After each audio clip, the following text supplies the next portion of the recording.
बानी ने नैब तरमीम के तहत रिलीफ मांग लिया। 190 मिलियन पाउंड रेफरेंस में बरियत की दरख्वास्त दायर कर दी। रावलपिंडी एहतसाब अदालत ने बानी की बरियत की दरख्वास्त पर नैब समेत तमाम फरीकैन को नोटिस जारी कर दिए। समाअत 10 सितंबर तक मुलतवी।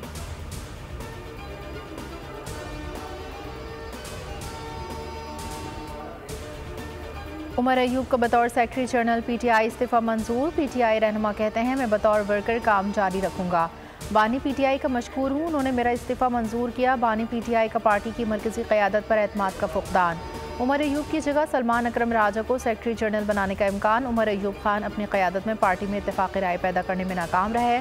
शिबली फराज और आरिफ अलवी की जानिब से उमर अयूब की जगह सलमान अकरम राजा का नाम दिया गया।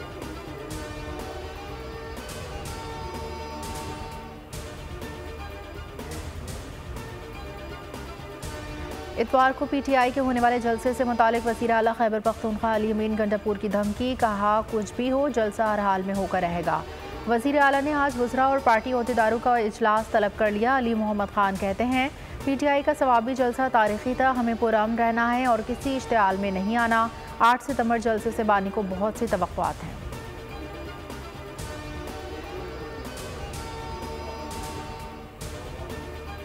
सेनेटर तलाल चौधरी की भी पीटीआई पर तनकीद। बोले, ये कुछ भी कर लें, इन्हें एनआरओ नहीं मिलेगा।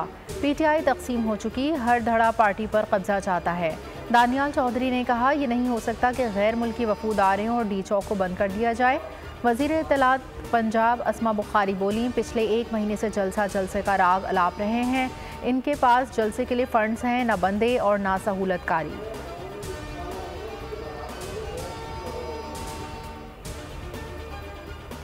और कराची शहर से बाहर टर्मिनल्स की मुंतकली का मकसद शहर की सड़कों से गैर कानूनी बस अड्डों का खात्मा है। इसके लिए हर दबाव का सामना करेंगे। शर्जील इनाम मेमन कहते हैं, नए टर्मिनल तक मुफ्त शटल सर्विस की फराहमी के बावजूद कुछ बस ऑपरेटर्स ने झूठे मनगढ़ंत बुनियादों पर मुकदमा दर्ज कराए हैं।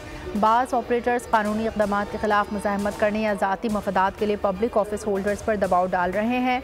टर्मिनल्स की मुंतकली हर हाल में यकीनी बनाई जाएगी।